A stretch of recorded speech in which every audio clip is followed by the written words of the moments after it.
Hey guys, how to find and see full transaction history on Kraken. In order to do this, you need to export your files from Kraken, all the history from Kraken. And the way to do that, you can just go ahead and click your profile icon at the top, right? Hit Document. And what you're gonna do, you're gonna just see next to the export, the plus button. Just go ahead and press it and select the export type. Account statement, balances, ledger, trade.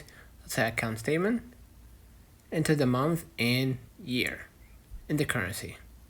Okay, and once you do that, just go ahead and hit generate, and you can see the file generated right here.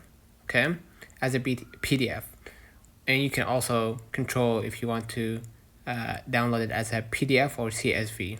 One of the two. In my case, I prefer PDF. Now what you're gonna do, just go ahead and hit install, and you're gonna download the account statement or balances or ledger or whatever document you require. And basically that's it. Let me know in the comments if this video helped you. Don't forget to like and subscribe. See you in the next.